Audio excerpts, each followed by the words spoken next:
strokovnjaki pravijo, da smo soočeni s krizo zaupanja in seveda z delodajalci, ki permanentno kršijo delavske pravice, ki se požvižgajo na vse, kar regulativa predpisuje v dobrobit delavcev, požvižgajo, potem seveda je zaupanje do tovrstnih delodajalcev pač sila omajano. Povedali ste, da menedžment nima pravih odgovorov na nastalo krizo, zato ste napovedali tudi solidarnostno akcijo. Nisem presežek, kako bo potekala, kaj želite zdaj doseči? Kot že predstavljeno, torej zdi se nam pomembno, da je treba nek premik narediti, da je treba ljudem pač povedati, v prvi vrsti gre za našo ciljno skupino, naše člane in zaposlene, da seveda niso oni razlog za krizo, da se seveda je treba postaviti za delovna mesta in da naj se ne pustijo obravnavati kar po domače in zelo hitro pristati na to, da se jih postavlja v slabši položaj.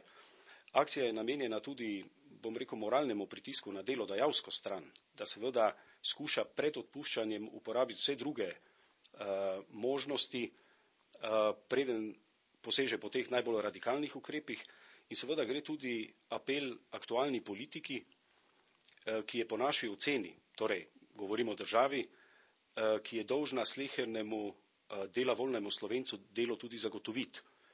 Tako da temu je akcija namenjena je najširšemu krogu delavcev v Sloveniji.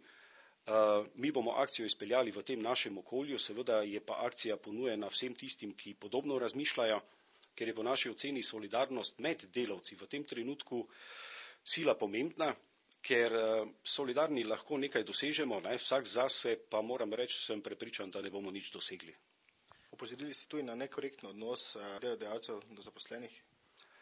Tega drugače kot na ta način ne moramo oceniti, ker zlorabljan je bil inštitut zaposlovanja za določen čas, celo povedali so nam, da delavci, ki jim niso bile izdane nove pogodbe, niso bili odpuščeni, kar je navadno sprenevedanje, ti ljudje so ostali brez zaposlitve in so končali na Zavodu za zaposlovanje in seveda ti ljudi se je neprenehoma zastraševalo. Torej, če se boste včlanjevali v sindikat, lahko računate s tem, da ne bo nove pogodbe, če ne nameravate delati po podaljšanem delovnem času, dela prostih dnevih in podobne neumnosti.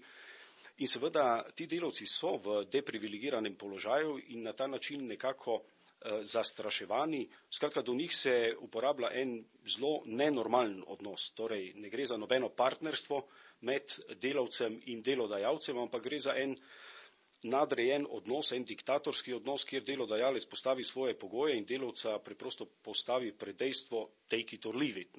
Se mi zdi, da to danes v 21. stoletju na nekem civilizacijskem nivoju preprosto ni dopustno.